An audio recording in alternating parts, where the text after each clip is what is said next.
오늘 본문의 배경은 가버나움이라는 곳입니다.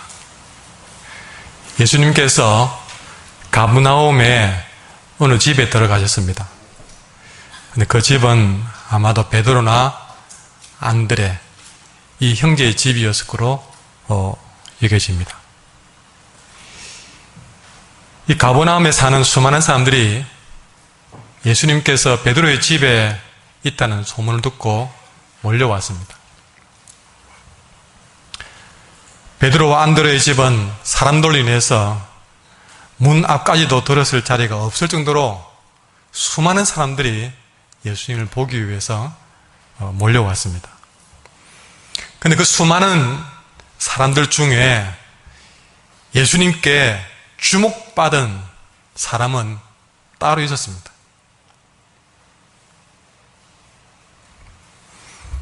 그 증거는 5절 말씀에 보시면 이런 말씀이 있습니다. 예수께서 그들의 믿음을 보시고, 예수님께서 보신 것이 따로 있다는 것이죠.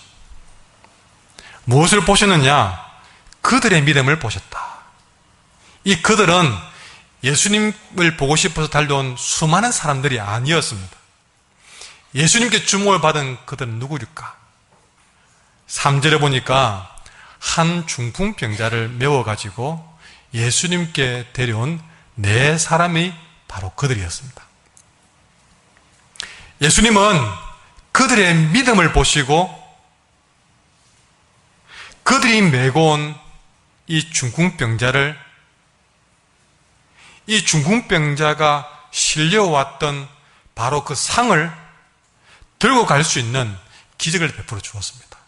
들어올 때는 4명에 의해서 이 중풍병자가 상에 메워져 왔지만, 나갈 때는 이 중풍병자가 일어나서 자기가 메워왔던 그 상을 들고 나가는 거죠.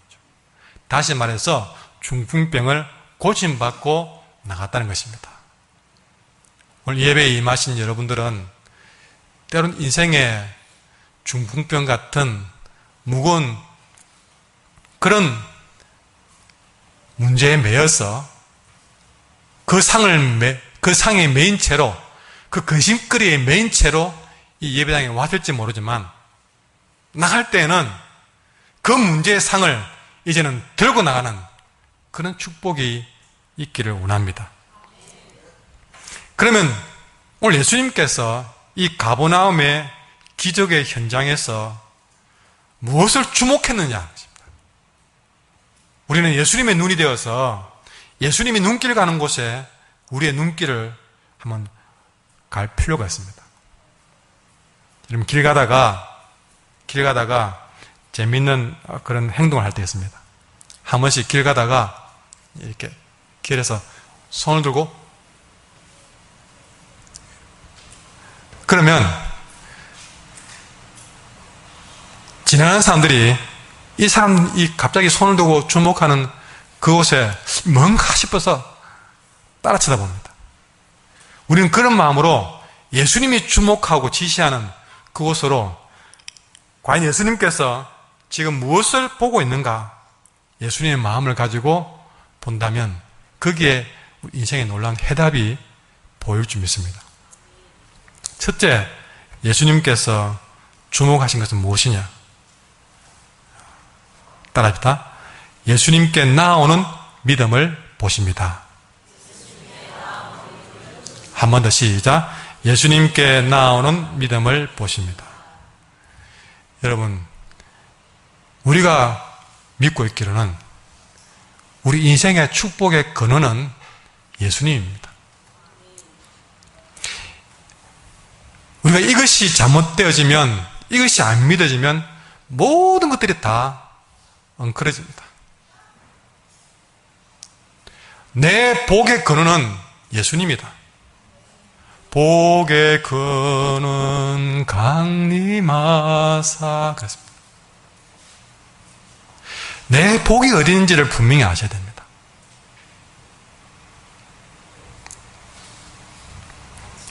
우리 기쁨의 근원은 예수님이십니다. 내 마음의 평안의 근원도 예수님이십니다. 내 인생의 모든 지혜의 근원도 예수님이십니다. 그래서 잠언에 보면 여호와를 경외하는 것이 지식의 근본이다 그랬거든요. 다윗이 고백했듯이 우리의 부귀와 명예의 근원도 예수님이시고 모든 권세의 근원지도 예수님이십니다. 이 세상의 모든 것들이 다 예수님 것입니다. 하늘에 있는 자, 땅에 있는 모든 것들도 예수님 것입니다. 여러분, 우리는 이렇게 축복의 근원, 기적의 근원, 기쁨의 근원, 평강과 은혜의 근원이 되시는 예수님께 나와야 됩니다. 왜냐? 모든 역사는 예수님께 나오는 거기서부터 시작이 되기 때문에 그렇습니다. 오늘 중풍병자와 내 친구가 그것을 우리에게 가르치고 있습니다. 이 4명의 친구가 중풍병자를 어디로 데려갔습니까? 예수님께로 데려갔다는 겁니다. 성경을 펼쳐보면 성경의 모든 역사, 모든 기적, 모든 은혜의 시작은 주님 앞에 나아가는 것에서부터 시작이 됩니다. 그러므로 우리는 하나님 앞에 나오는 것을 세상에서 가장 귀하게 여기게 됩니다. 직장에서 우리는 지금보다 더 높은 자리를, 더 나은 자리를 사모합니다. 그건 결국 나쁜 일이 아닙니다. 열심히 살아서 그 대가를 받는 것은 성경적인 일입니다. 계장 자리에 앉은 분이 과장 자리를 사모하고 과장 자리에 있는 분이 부장 자리를 사모하는 것은 나쁜 일이 아닙니다. 참으로 또 그런 자리에 오르는 것은 기쁘고 감사한 일입니다. 그런 자리로 우리는 나아가기 위해서 열심히 사셔야 됩니다. 그러나 우리가 그런 가운데도 결코 잊어서는 안 될 것이 있습니다. 우리가 그런 자리를 사모하지만 우리의 진정한 복의 자리는 그 자리가 아니라는 것이죠.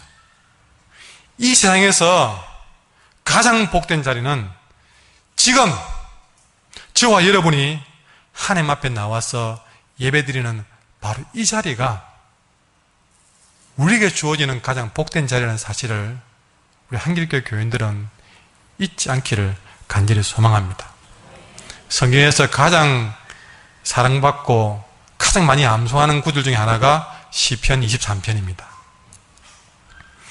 그 23편에서 우리의 참 목자 되신 하나님께서 우리를 인도하는 푸른 초장, 쉴만한 물가.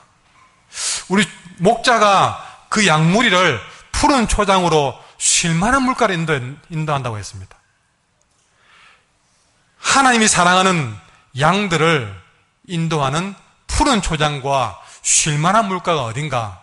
그 시편 23편 마지막 절 6절에 이렇게 기록해 나왔습니다. 내 평생의 선하심과 인자하심이 반드시 나를 따르리니 내가 여호와의 집에 영원히 살리로다. 그러니까 이 목자가 그 양들을 쉴만한 물가 푸른 초장으로 인도하는데 그것은 다름 아닌 6절에서 말하는 내가 여호와의 집에 영원히 사는 것. 그러니까 우리가 인도받아야 될 가장 사모해야 될 쉴만한 물가는 여호와의 집이다. 우리 하나님의 선하심이 나를 인도하고 있다는 증거가 무엇일까요? 여러분, 부자 되는 거, 건강해지는 거, 그것도 주님이 나를 선하게 인도하는 것이 맞죠? 여러분, 하나님의 인자하심이 오늘 내 삶 가운데 있다는 것은 무엇을 우리가 보고 알 수 있습니까?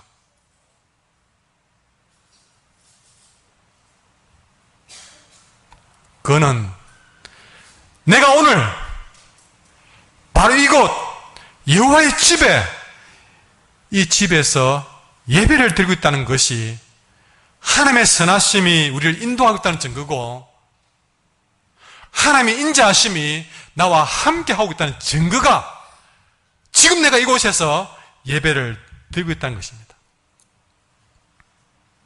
사랑하는 성도 여러분, 지금 저와 여러분이 앉아있는 바로 이 자리가 우리 인생에서 가장 복된 자리임을 잊지 않기를 바랍니다. 이 자리에 앉아서 하나님을 예배하는 바로 그것이 내 인생의 가장 큰 축복임을 잊지 않기를 바랍니다. 요즘 많이 읽히는 기독교 서기 가운데에서 죽게 하듯 하라 하는 책의 저자 최의숭 장로님이 계신데, 이 장로님의, 최 장로님의 어머니가 그 자녀들에게 늘 가르친 것 중에서 첫 번째 가르침이 주일 성수하라는 것이었습니다. 이것을 목숨처럼 어머니가 그 자녀들에게 가르쳤습니다. 그것도 본교회에서 주일을 지키라 하는 가르침을 주었습니다. 그리고 또 한 가지는 예배를 드릴 때에 가능하면 맨 앞자리에서 예배를 드리라고 가르쳤습니다. 이 최장로님은 골프를 참 좋아했는데 사업을 하다 보니 주일날 골프 치는 약속들이 많이 생겼다고 합니다. 처음에는 아침에 주일 예배를 드리고 오후에 사업을 위해서 골프를 치러 나갔습니다. 근데 그런 식으로 하니까 주일 예배에 집중이 안 되는 것입니다. 왜냐? 예배 후에 골프 칠 생각이 자꾸만 머리에서 아른아른거리기 때문에. 그래서 결단했습니다. 어떤 일이 있어도 아무리 중요한 사업거리가 있어도 내가 주일에는 골프를 치지 않겠다 하고 스스로 결단했던 것입니다. 주일은 온전히 하나님 아버지 집에서 지내보겠다 하고 결심한 것입니다. 그 후로는 한 번도 주일에 골프를 치지 않았는데, 놀라운 것은 그 때문에 사업에 손해를 본 적이 없었다는 고백을 하더라는 것이죠. 모든 복의 근원은 주님께 있습니다. 따라합시다. 주일은 복된 날입니다. 자나깨나 잊어서는 안 될 단어입니다. 주일은 우리에게 복된 날이다. 이 날을 사모하고 최장로님의 어머니뿐만 아니라 우리 한국의 성도들은 주일 성수하는 일들을 내게 가장 중요한 일로 삼으셔야 됩니다. 본교회에서 주일을 지내는 거, 예배를 드려도 가능하면 예배를 사모해서 앞자리를 다투어 사모하는 모습, 주일을 복된 날로 여기는 자의 모습입니다. 하나님은 주일날 아버지 앞에 나오는 자들을 축복하십니다. 그가 어떤 걱정이 있든지 모든 걱정과 두려움에서, 인생의 문제와 피곤함에서 주일날 주님 앞에 나오는 자들을 복되게 여기시고 그를 선하게 인자하게 인도하시사 반드시 그를 푸른 초장 쉴만한 물가로 인도하셔서 그 두려움을 이기고 피곤함을 이기고 세상에 줄 수 없는 안식을 허락해 줄 줄 믿습니다. 주일날 주님 앞에 나오는 이 가장 큰 은혜와 축복을 일평생 동안 여러분은 그 어느 누구에게도, 그 어떤 상황에게도 빼앗기지 않기를 바랍니다. 이유가 없습니다. 주일날 빼앗길 이유는 하나도 없습니다. 이것을 내게 가장 복된 날로 여기면 다 될 줄 믿습니다. 이것이 가장 복되다는 생각을 못 갖기 때문에 주일을 빼앗기는 것입니다. 나아가 여러분들 일주일 가운데 주일뿐만 아니라 나머지 6일 동안도 아버지 집을 가까이 하는 복된 자들 되기를 바랍니다. 여러분, 다윗이 노래할 때 어떻게 노래한 줄 아십니까? 시편 27편 4절에 보면 내가 여호와께 바라는 한 가지 일, 그것을 구하려니. 그러니까 다윗이 여호와께 한 가지 바라는 것, 소원이 있다고 했습니다. 다윗이 다른 것 다 빼고 한 가지만 바라라고 한다면 자기는 이것만 두고 기도하겠다 했습니다. 그것이 무엇이냐? 곧 내가 내 평생에 여호와의 집에 살면서 여호와의 아름다움을 바라보며 그의 성전에서 사모하는 그것만 나는 구하겠다 그랬습니다. 다윗이 구할 것이 얼마나 많았겠습니까? 다윗이 할 일이 없어서 그것만 구했겠습니까? 다윗이 구할 수 있는 일들은 너무너무 많았습니다. 그러나 그 가운데 오직 한 가지만 구하라 그러면 그는 일평생 여호와의 집에 살면서 하나님 바라보게 하며 살겠다는 바람이었던 것이죠. 오늘 하나님 우리에게 이렇게 하나님 앞으로 나오는 믿음 보기를 원하십니다. 그를 통해서 하나님 복이 세상으로 흘러갈 줄 믿습니다. 두 번째, 예수님께서 주목하는 믿음은요, 예수님께 나아가는데 예수님께 가기 위해서 그는 어떤 믿음을 보이느냐? 따라하시다. 지붕을 뚫는 믿음을 보았습니다. 시작. 예. 이 중풍병자를 맨 4명의 친구들은 예수님께 나아가는 믿음을 가졌습니다. 그런데 예수님께 나아가려고 했지만 그들 앞에는 도무지 해결하지 못할 문제가 그들을 가로막고 있었습니다. 4절에 보니까 아까 말했지만 예수님을 보기 위해서 수많은 사람들이 베드로의 집에 오는 바람에 그 집에 도무지 들어갈 수가 없을 정도로 사람들이 그 집 문 앞을 가로막고 있는 것입니다. 우리가 아무리 하나님 앞으로 가고 싶어도 가끔은 그 길을 가로막는 수많은 장애물들, 사건들을 만나게 됩니다. 나는 하나님께 나가고 싶은데 자꾸 그러지 못하게 만드는 일들이 생기더라는 것입니다. 악한 영은 자꾸만 우리에게 이런 이유 저런 이유를 만들어서 주님께 가는 길을 가로막으려고 합니다. 오늘 그들도 주님께 올려는 마음이 있었지만 그것을 가로막는 사람들이 있었습니다. 노력했습니다. 도무지 길이 열리지 않습니다. 그때 4명의 친구들이 안 되겠다. 우리는 최선을 다했다. 그러나 도무지 안 되는 걸 어떻게 하냐? 그냥 돌아가자. 그렇게 해도 아무 말 못했을 것입니다. 누가 봐도 쉬운 일이 아니었습니다. 그러나 그 친구들에게 다시 물어봅니다. 최선을 다했다고? 정말 최선을 다한 걸까? 여러분, 주일날 주님 앞에 오고 싶었는데 무슨 일이 생겼어요. 목사님, 나는 최선을 다했어요. 나도 오고 싶었어요. 못 오는 내 마음도 이해해 주세요. 최선을 다했단 말입니다. 그래도 안 되는 거 어떻게 합니까? 그럴 때 다시 한번 묻습니다. 정말 최선을 다했습니까? 사람의 생각으로는 최선을 다했다고 말할 수 있을지 모르지만 믿음의 눈으로 보면 그건 환경에 지는 겁니다. 이런 환경 때문에 못 왔다. 그런 환경에 지는 것이었습니다. 이런 어려움 때문에 못했다. 어려움에 지는 것입니다.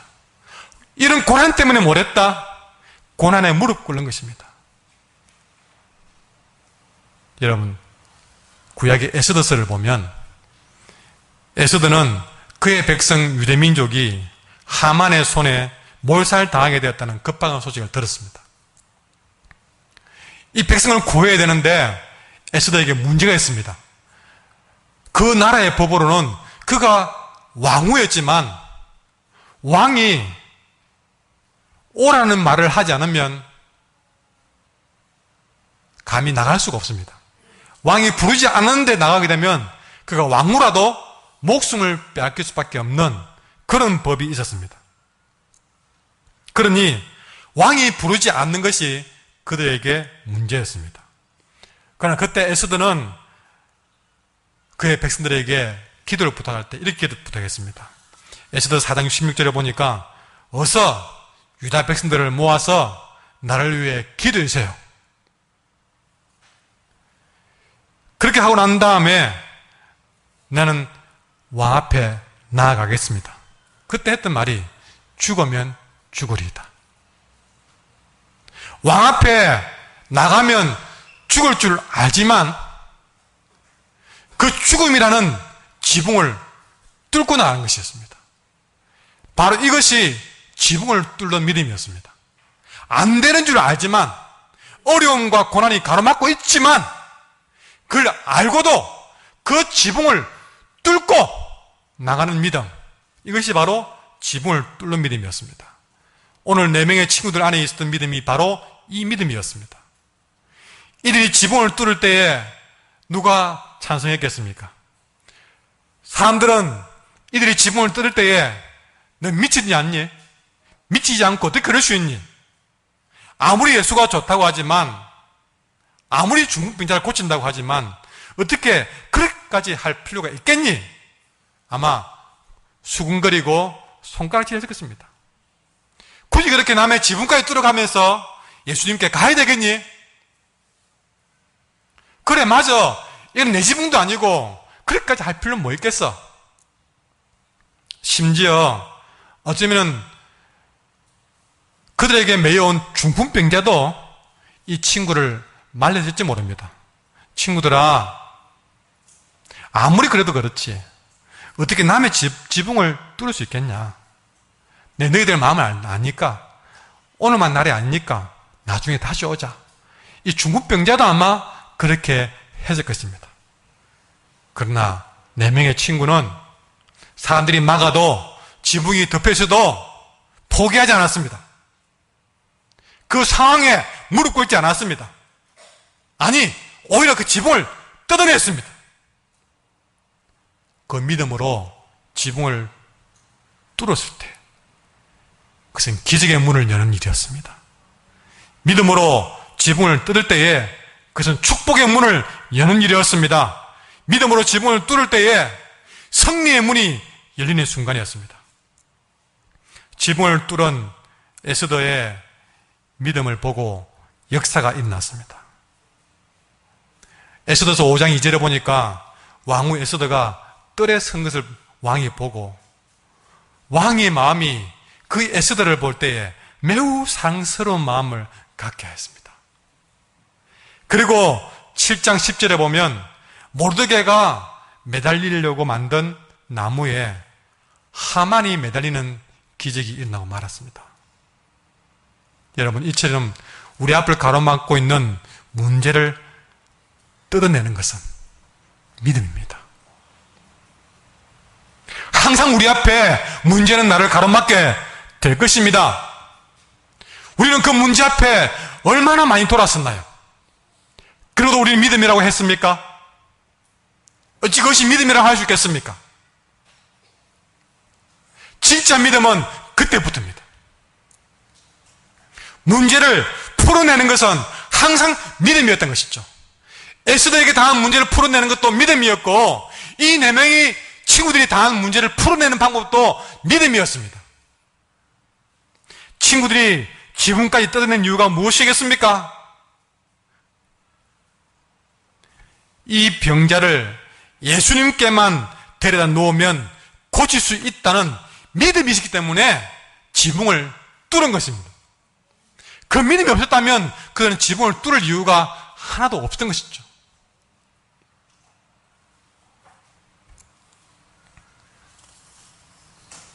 마가복음 5장에 보면요, 12회를 혈루증으로 알아온 여인이 있었습니다. 그 여자가 혈루증 때문에 감히 예수님께 갈 수 없었습니다. 이 혈루증은 사람들이 꺼려하는 병이라서 사람들이 있는 곳에는 가지 못했습니다. 12년을 그렇게 살아왔습니다. 지금까지 이 여인은 혈루증이라는 문제를, 그 사람들 앞에 가지 못하는 그 문제를 뚫어보지 못했습니다. 그러나 예수님을 본 순간 이 여인은 예수님이 알지 못하는 뒤로 돌아가서 예수님의 옷자락에 손을 댔습니다. 그때 성경은 기록하기로 이렇게 기록했습니다. 예수님의 옷자락에 손을 댄 여인의 행위를 놓고 기록하기로 마가복음 5장 28절에 보니까 이는, 그러니까 예수님의 옷자락을 여인이 손을 댄 이유가 무엇이냐? 이는 내가 그의 옷에만 손을 대어도 구원을 받으리라 생각하매라 그랬습니다. 그의 옷에만 손을 대어도 구원을 받으리라는 믿음이 그의 혈루증이라는 지붕을 뚫게 만들었고, 사람을 만나면 안 되는 그 지붕을 뚫게 만들어서 그 옷자락에 손을 대게 된 것이죠. 손만 대어도 고침을 받으리라는 믿음 때문에, 그 믿음 때문에 모든 부끄러움을 뜯어내었고 손을 내밀어 옷을 만지게 된 것입니다. 바로 이것이 지붕을 뚫는 믿음이다 것입니다. 예수님도 그 여인에게 이런 말을 했습니다. 마가복음 5장 34절에 따라 너의 믿음이 너를 구원하였으니 평안히 가라 그랬습니다.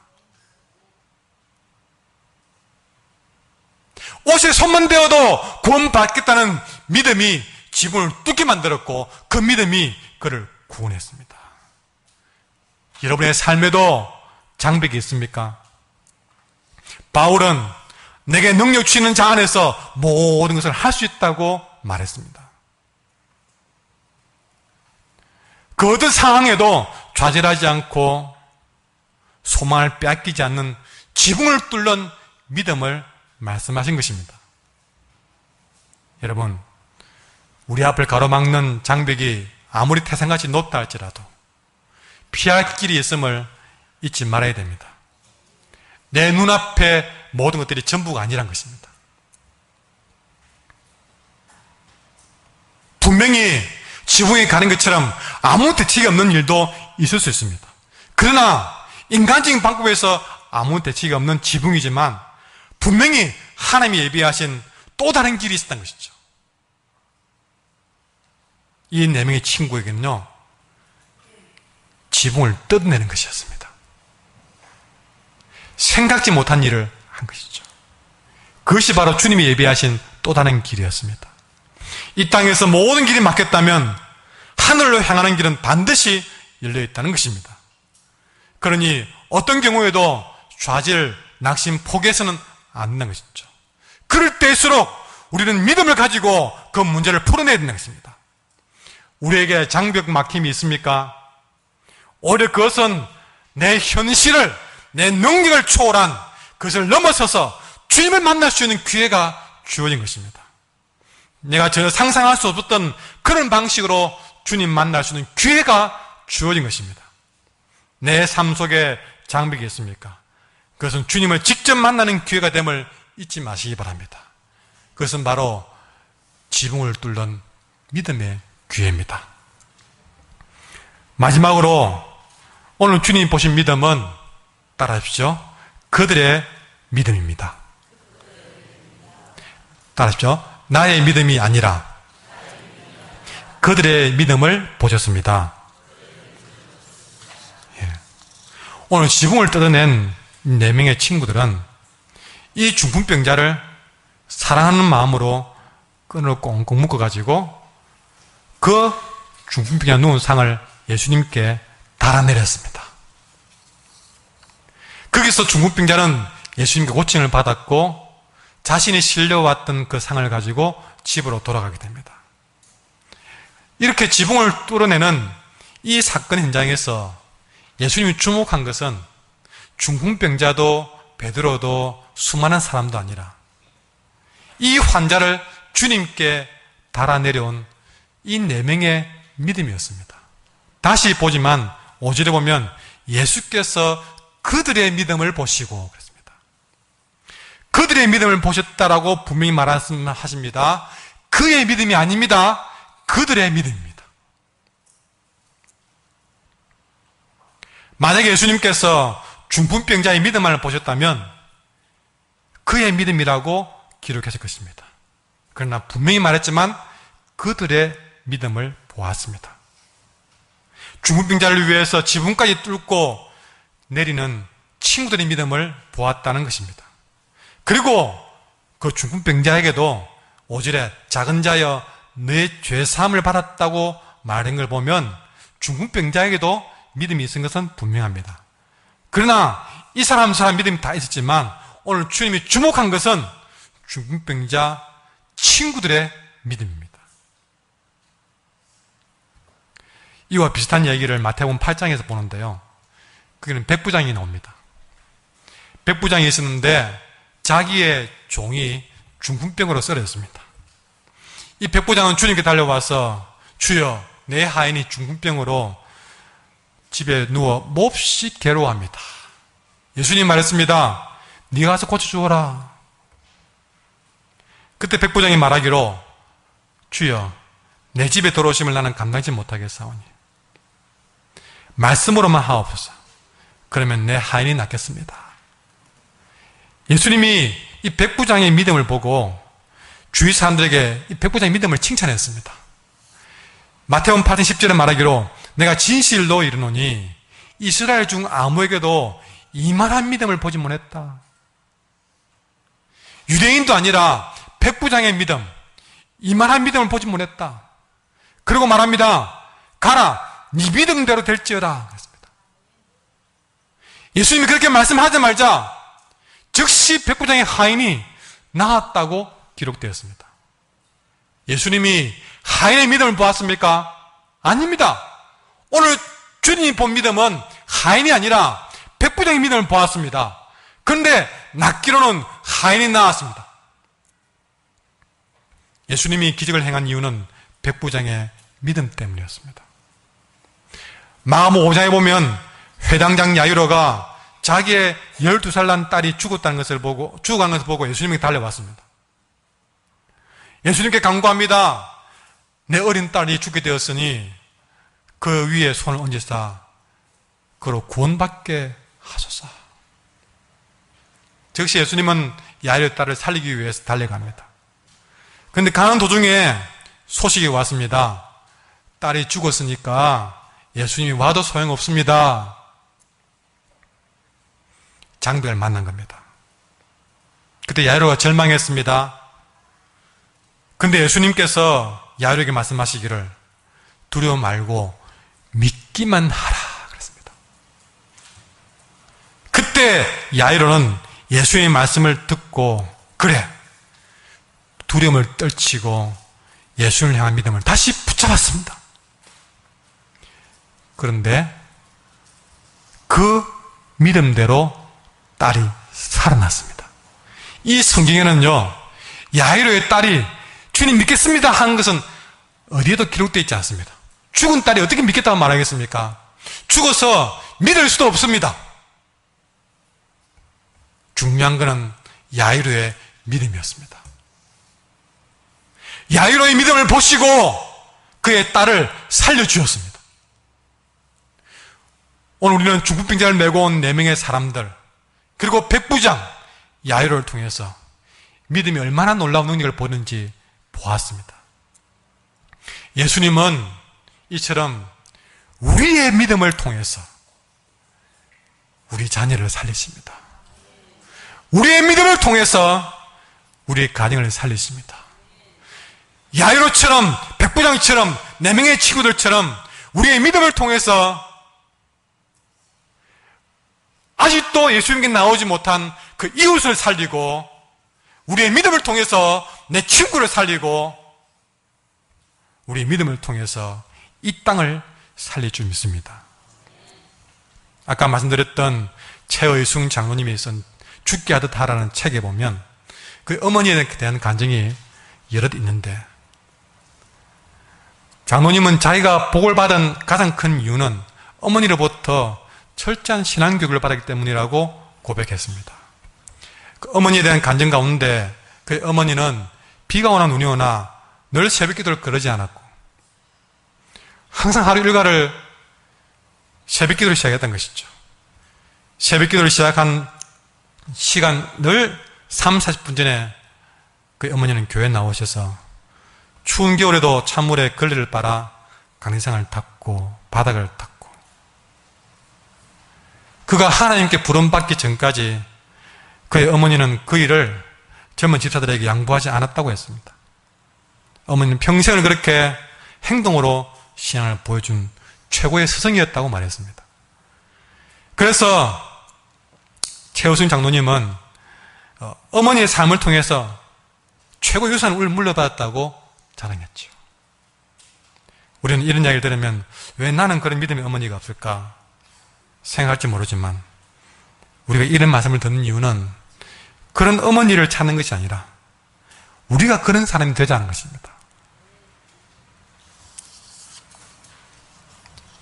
오늘 말씀에 나오는 중풍병자 이야기에서 자세히 보시면 병에서 고침받은 중풍병자가 복된 사람입니까? 아니면 이런 중풍병자를 득어서 메고 온 4명의 사람이 복된 자이냐? 사도행전 20장 35절에 보면 예수님이 말씀하시기로 주는 것이 받는 것보다 복이 있다 하신 말씀을 기억하여야 할지니라 그랬습니다. 주는 것이 받는 것보다 복이 있다고 말했습니다. 물론 중풍병자도 복받은 사람입니다. 그러나 중풍병자를 낫게 한 축복의 통로로 쓰임받은 4명의 친구는 훨씬 더 복받은 사람이다 것입니다. 이것이 오늘 우리의 사명이 되어야 될 줄 믿습니다. 그저 우리는 지금까지 내가 복받는 일에만 우리는 인생을 맡겼습니다. 그러나 나는 이제부터 주는 것이 받는 것보다 더 복이 있다는 말씀을 기억하면서 나는 누군가에게 하나님의 축복을 흘려보내는 사람이 되어야 되겠다. 이것은 더 큰 복이다. 이런 사명이 내 마음속에 나타날 줄 믿습니다.